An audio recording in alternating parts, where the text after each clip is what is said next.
Le paritarisme, en France, si on veut sourire, c'est ce qu'apprécient les partenaires sociaux.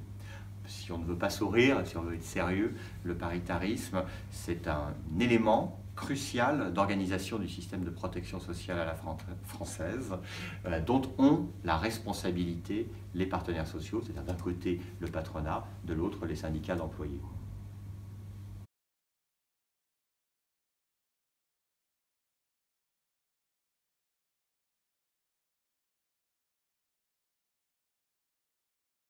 Alors, le paritarisme tient une place importante dans le modèle social français car ce système de gestion ou de gouvernance a été érigé en principe fondateur de la sécurité sociale en 1945.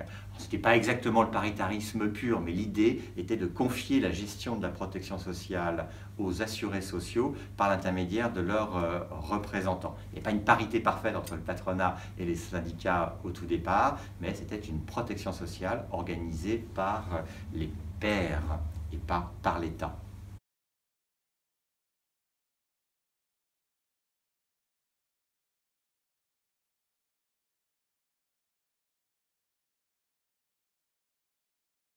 Alors, le paritarisme inquiète, intrigue et intéresse. Il inquiète parce que on ne sait trop, quidam lambda qui n'y connaît rien, qui s'en fiche un peu, mais parmi les experts et les opérateurs, ce que sera son avenir et si on peut véritablement mesurer ses performances dans la diversité des situations où on trouve du paritarisme, de l'assurance chômage aux retraites complémentaires, en passant par la grosse sphère de la sécurité sociale. Cela inquiète, on ne sait pas où ça va. Cela intrigue aussi, parce qu'il faut bien en convenir, on n'y comprend pas grand-chose.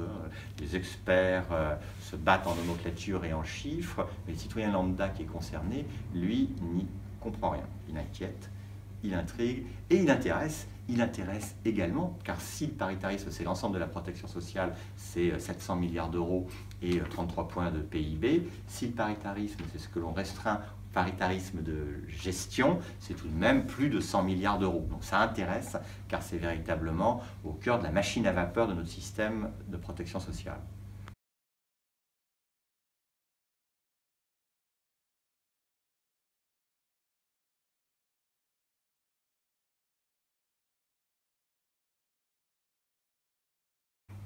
Je pense que dans le monde du paritarisme, vous avez énormément de typologies et de nomenclature. On peut tout de même distinguer deux choses très simples. Un paritarisme qui fonctionne de manière autonome et indépendante, et de l'autre, un paritarisme qui est totalement étatisé, qu'il s'agisse de ses obligations juridiques, de son organisation et de son financement.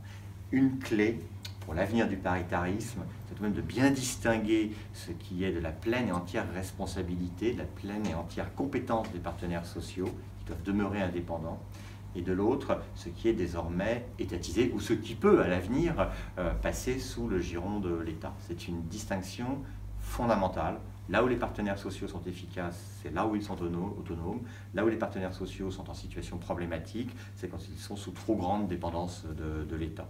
Et ça peut avoir sa légitimité.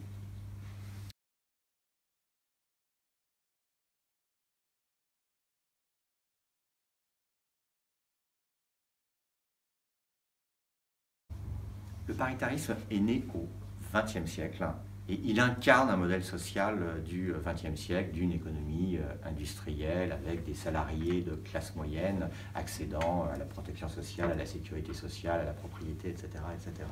Un des enjeux, comme sur tous les sujets pour le paritarisme, c'est d'entrer dans le XXIe siècle de manière clarifiée, de bien préciser ce qui relève de la gestion des partenaires sociaux, de ce qui relève de la gestion par l'État de pans importants de notre protection sociale, qu'il s'agisse des principaux éléments de l'assurance maladie, de la politique familiale ou peut-être de l'assurance chômage si, mais ceci peut être discuté, elle devait passer complètement sous le giron de l'État. Le grand sujet pour le paritarisme du XXIe siècle, c'est d'être clarifié.